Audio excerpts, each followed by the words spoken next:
Elias Ward believed he had invented the perfect formula for existence.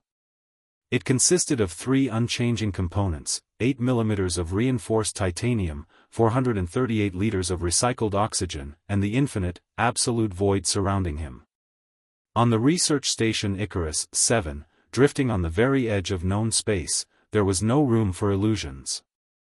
Here, physics reigned in its purest, most brutal form. His object of study, the microscopic black hole Sigma 9, hung in the viewport like a black pearl in the golden setting of an accretion disk. It was the embodiment of stability. A black hole never lied. It didn't promise loyalty only to betray it later. It simply was, majestic, inevitable, perfect.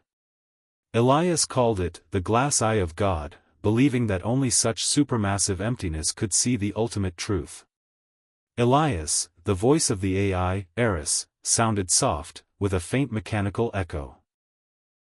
Your heart rate has increased by 12 beats per minute during the last scan of the event horizon. I recommend breathing exercises or a sedative. It's just resonance, Eris, Elias replied, not taking his eyes off the gravitational wave charts. Have you ever wondered what's inside? A singularity is a place where time stops just to look at itself from the side. It is the finale of any drama. My algorithms do not provide for philosophical reflections on the death of matter, Elias. However, I am detecting an anomaly. Sector 4G. An object is moving on a ballistic trajectory, using the gravitational lensing of Sigma as camouflage. Elias tensed. Sector 4G was a dead zone. A grainy dot appeared on the screen. It didn't look like an asteroid. Too regular in shape, too high a reflectivity for chondrite. It's an escape pod. Orion M series. Onyx Corporation standard. The appearance of a human in this wasteland was equivalent to a supernova explosion. It was the end of his sterile world. The docking process took place in heavy silence. When the airlock finally equalized pressure, Elias stood before the inner door, feeling a strange mix of curiosity and irritation. The door hissed open, releasing a cloud of white vapor and the sharp scent of ozone. A woman fell out of the pod. Her spacesuit was battered, the visor of her helmet covered in spiderweb cracks. Frequency. She wheezed, clutching his sleeve. You must change the frequency, they can hear us through the mass. Her name was Maya. She was the embodiment of everything Elias had tried to escape. She was loud, even in her sleep. Over the next few weeks, as she recovered, the station filled with new sounds. Previously, Elias heard only the low-frequency hum of the reactor. Now, there was the clatter of dishes, footsteps, and Maya's constant whispering as she solved equations even in her delirium. Life on Icarus 7 became a battlefield. Maya did not recognize his routine. She rearranged the food containers, reprogrammed Eris to turn the lights on 2 hours earlier, and, what annoyed Elias most, began decorating the lab. Why these drawings on the panels, he asked, looking at constellation maps drawn with a marker directly on the titanium hull. To remember that space isn't just math, Elias. It's also the geometry of beauty. You could use a little irrationality. You've started to look like your computer. Conflicts flared over trifles. One night, the water recycling system failed. Elias worked in the technical tunnel, knee-deep in cold technical fluid, trying to tighten a valve. You need to push the lever harder, Maya appeared beside him, holding a flashlight. I know what I need to do. Go back to your cabin, you haven't regained your strength yet. You're so stubborn. You try to keep everything under control even when the universe is falling apart.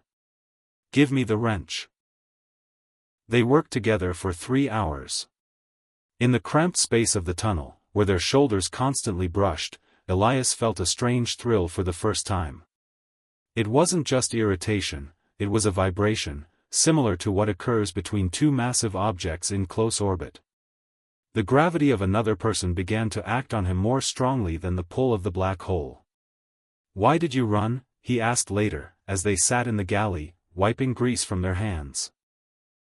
"I was the lead theorist for Project Spectrum at Onyx Corporation. We were looking for a way to transmit energy through gravitational channels. I thought it would solve the energy crisis. But it turned out, they were creating a weapon. A gravitational rupture that can collapse an entire planet like an empty tin can. I couldn't let them have that code. I took the drive and headed for the airlock. Your station was the closest point with the necessary equipment." "You've set us both up," Elias said quietly. "Onyx won't ignore such a loss." "I know. But I'd rather die here, looking into a real black hole, than live in a world where people create their own, man-made hells." Days passed, and cold neutrality turned into a strange intimacy. Maya proved to be more than just chaos, she was a source of light. She learned to synthesize seeds in the bioprinter, and soon green shoots of terrestrial moss sprouted in the corner of the bridge. Its scent mixed with the smell of ozone and metal, creating an illusion of life on a dead station. "Listen to this," she called him to the audio console one day. She had applied filters to the low-frequency noises of Sigma 9. "Have you heard this before?" A sound came from the speakers. It wasn't the hiss of static. It was a deep, rhythmic pulse, resembling the heartbeat of a giant creature or a distant, very slow melody. "She's singing, Elias. A black hole isn't an empty void. It's a peak concentration of information. Everything it ever swallowed remains there in the form of vibration. It's just an acoustic interpretation of gravitational waves, Maya. Don't look for poetry where there is only physics. But physics is poetry.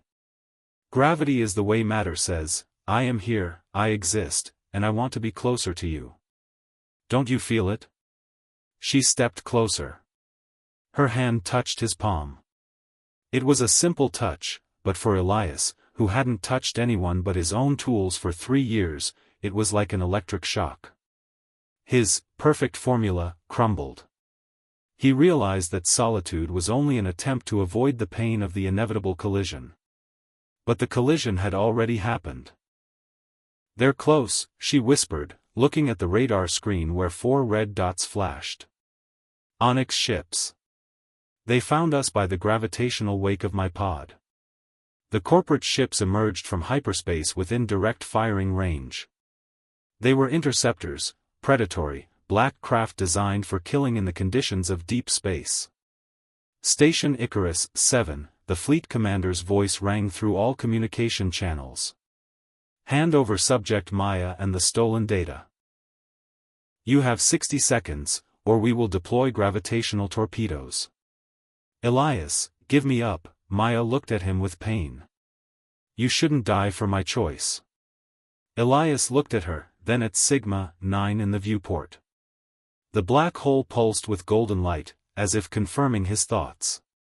"I spent 3 years hiding from people, Maya. And only in the last month have I felt like a living human being. I won't give you up. Eris, divert all power from life support to the main thrusters." "Elias, that will only leave us 10 minutes of oxygen," the AI noted. "We won't need oxygen where we're going." "Maya, you mentioned the frequency. Can we enter the event horizon?" "Theoretically, if we synchronize the hull's vibration with the pulse of Sigma, the tidal forces won't tear us apart. We'll slip through the fold in space. But it's a one-way trip. One way is better than an onyx cage. Do it." The station shuddered from the first torpedo hit. Metal screamed, sirens wailed, and red emergency lights flooded the bridge. Elias gripped the controls. Icarus 7 began its fall. It was the fastest fall in human history. The black hole grew, filling the entire horizon. It was no longer a pearl, it was the gaping maw of the universe. Synchronization, 80%. 90%. Maya shouted over the roar of destruction. "Elias, hold on to me." He reached out, and their fingers interlaced. In that moment, time began to distort. The corporate ships firing at them suddenly began to move incredibly slowly, and their shots froze in space like bright threads. The light around the station began to swirl into an infinite spiral. "I'm not afraid," Maya whispered, and her voice echoed in his head even though she didn't open her mouth. In the center of the singularity, sound no longer needed air. Crossing the event horizon wasn't like death. It was a feeling of expansion. Elias saw everything simultaneously: Earth's past, the future of the stars, every molecule of his body, and every thought of Maya's. They were no longer separate entities. At the point where space and time become one, their gravity, their attraction to each other, became the only constant that held their consciousness together. It was painful, to see everything and be everything, but the warmth of her hand was an anchor. They flew through an infinite tunnel of pure light and sound, that same song which had now become a grand symphony. And then came silence. Absolute, total silence. Elias opened his eyes. He was lying on something soft and warm.